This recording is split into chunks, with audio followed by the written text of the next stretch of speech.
Hello everybody, my name is Brianna Bilo and I'm a meteorologist here with the National Weather Service office in Grand Junction, Colorado, and this is your March 2026 monthly weather summary.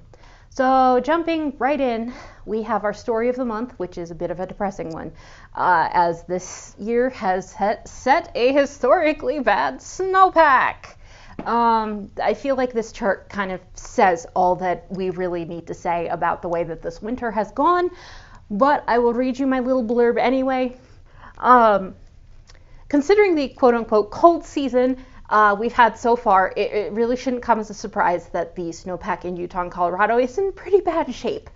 But the data points to this being actually a historically bad year with the worst snowpack conditions since records began. According to Russ Schumacher at the Colorado Climate Center, the snowpack for the entire state of Colorado peaked at 8.55 inches, which is around about half of the median peak. And this occurred approximately a month ahead of schedule. So typically we see our peak snowpack somewhere in the early teens of April. It's not April 15th. I think it's slightly earlier than that, might be like the 12th. But that's typically when we see our peak snowpack, usually give or take a couple of days. Almost exclusively the peak snowpack occurs in April. Could occur in May if we've had an especially cold and wet year, but it's very, very, very, very rare to see a snowpack peak before April 1st. Our snowpack peaked at March 10th. Additionally, this is the lowest peak we've seen since snowpack measurements with the SNOWTEL system began, which was in 1987. So we're talking approximately 40 years worth of data. That's statistically significant, as we do have our climatological normals based on a 30-year average. So that's significant. And there's also other ways that they measure our snowpack. Typically, they do what's called snow courses across the mountains on April 1st. And the data with those goes back even further, beyond, earlier than the 1960s. So we've got at least 60 years worth of data there. So that's two sets of 30-year normals or several sets of running 30-year normals. And this is also historically the worst snowpack that we have against that set of data as well. Even in other historically snow-poor years, because we do have snow-poor years, it's not as much as we'd like to think, it's not like Colorado always has this amazing snowpack every single year, but even compared to other snow-poor years, the snowpack still increased substantially between March 1st and April 1st, which did not occur this year, at all. We have seen some snow as we've moved into April, but we're also accumulating snow into areas where we've already melted out. And so accumulating additional snow is more difficult now because the conditions are kind of just wrong. Having a snowpack keeps the conditions at the surface colder and moister and more amenable to continual accumulation into the spring, where we've got this really high sun angle, strong spring sunshine, more wind, more dust on snow event, things that can deplete your snowpack. But if you've got a snowpack already, you've still got a chance.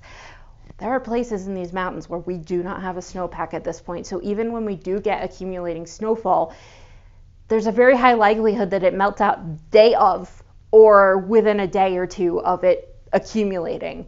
And that's not really building a liquid reserve like we would if we had an actually substantial snowpack at this point.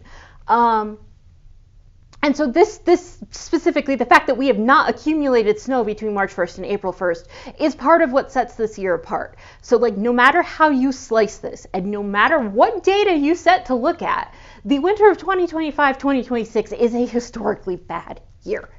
And with the worsening drought, which we will talk about later, and the already hot and dry conditions, which we will be talking about next, concern is growing over just what the rest of this spring and summer season has in store for us. I've heard, mumblings. A lot of people, myself included, are getting a little bit concerned over what the wildfire season might have in store for us this year. We're already in a pretty bad shape drought-wise, and there's some question over how much a monsoon, even a really good monsoon, can do when we've already got such bad starting conditions as we move into the warm season.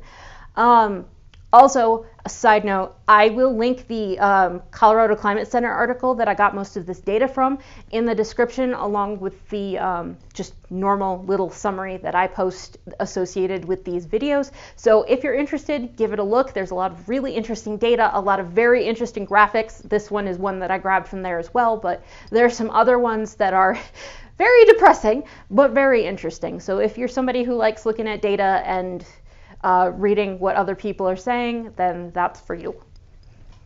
Moving on to our more statistical portion here, we have our highest highs of the month. And yeah, these are the kind of temperatures you don't expect to see until like late April at the earliest. Our highest high was 90 degrees Fahrenheit in Canyonlands on the 25th, and our highest high was 77 degrees Fahrenheit in Aspen on the 25th. Almost all of these, with a few exceptions, occurred on the 25th. All of them occurred between the 18th and the 25th, which was our set of record warmth during the month of March. And that 88 here in Grand Junction, that is in fact the fourth record highest high we set for the month of March during that period. So going into that week, our record highest all-time high for the month of March was 81. We then proceeded to set a high of 82, and then a high of 85, and then a high of 87, and then a high of 88. So we not only broke the all-time record high, but we absolutely smashed it. At the Grand Junction Regional Airport, we actually set 17 temperature records during the month, and that was a combination of record max temperatures and record high min temperatures. So not only was the day hot, but the night was hot as well, as we were like well above normal as far as our lows were concerned as well. It really did feel like we were a month or more ahead of schedule on the calendar compared to where we actually were. As far as temperatures are concerned, also you'll notice the dates. These are predominantly during the first half of the month of March, and all of them are before that March 18th to the 25th period. Our coldest low was 13 degrees in Aspen on the 16th. Our warmest low was 24 degrees in Grand Junction on the 7th. I mean, these are not unreasonably low temperatures, but they are definitely not what you would expect to see for lowest low temperatures in March on the western slope. We've had years where we've had negatives still on the charts in this on this period, so a little depressing. And the precipitation's not much better, as the month of March was overwhelmingly drier than normal. 3 of our 10 climate sites, so Durango, Canyonlands, and Vernal, managed to finish the month with a total of a trace of precipitation. So for Durango, that was 0.87 hundredths below normal. For Canyonlands, that was a little over half an inch below normal. And for Vernal, that was about 3/4 of an inch below normal. The most precipitation managed to fall in Aspen, where they got just about 3/4 of an inch, and that was still 0.3 of an inch below normal. Our worst site as far as departures are concerned was in fact Meeker, where they topped out at just 0.06 of an inch of precipitation, and that was over an inch below normal. So definitely not doing hot in the precipitation department either, but I figure we all kind of expected that considering how this winter has gone. And I can't even make the excuse of, well, the lower terrain has been drier than normal compared to the mountains, because it's just all been dry. And honestly, the mountains are doing worse in some ways than the valleys, because the mountains at least usually have a good snowpack to rely on, and we don't have that this year.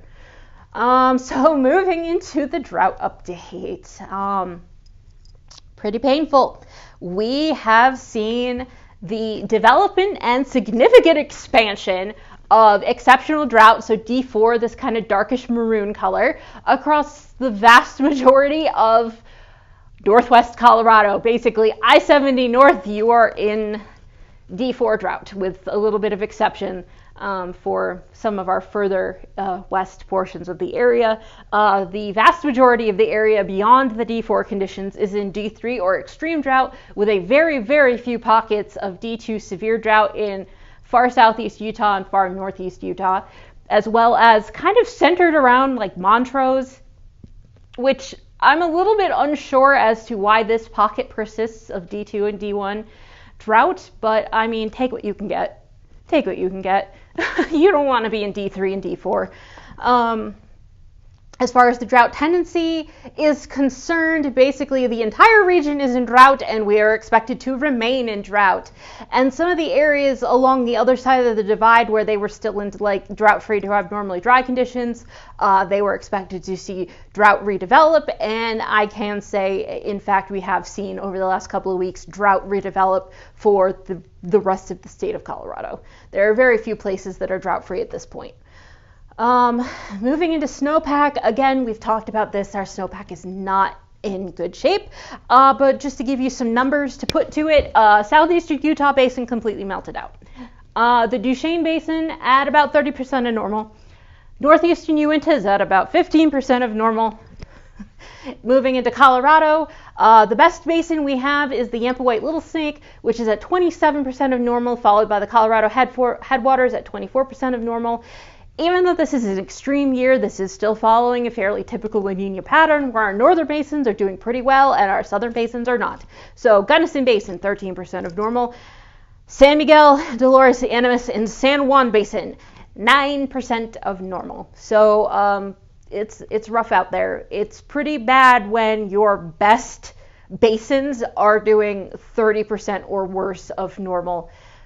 When you are supposed to be seeing your peak snowpack.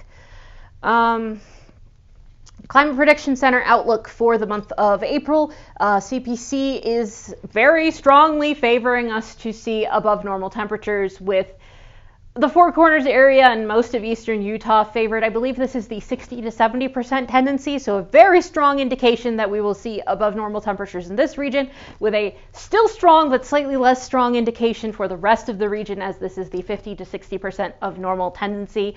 Still above 50%, still a pretty high likelihood of seeing above normal temperatures, and thus far into the month of April, we have seen a continuation of above normal temperatures. Climate Prediction Center also favoring the majority of the area to see below normal precipitation, although the signal is not nearly as strong as it is in the temperatures, as this is only 33 to 40% tendency towards below normal precipitation, with our northern, like northeast Utah and some of northwest Colorado seeing actually equal chances of above or below normal precipitation. So there is a little bit of hope as far as precipitation is concerned, but this will also be primarily liquid precipitation rather than accumulating snow. And again, it's just one of those things where you got to take what you can get. Anything is better than nothing at this point. And that's it for the month of March. Wasn't that fun? I really, really, really hope that I can have even the smallest crumb of good news for the summary for April, but we will see how the rest of the month shakes out. It does appear, as of the time of recording this in early to mid-April, that we are moving into a bit of a more cooler and unsettled pattern, and by cooler I mean our temperatures are actually fairly close to normal for once, rather than being 15, 20, 30 degrees above normal. And we are seeing some precipitation, so like I've said, take what you can get. It's better than nothing. I hope you enjoyed. I hope you check out the summary below. You can check out the written summary for this thing, which contains some different data, some different presentations of the data. And go check out that Colorado Climate Center article. It's really neat. And I think if you like these videos, you'll like that too. So thanks for watching, everybody. I hope you enjoyed.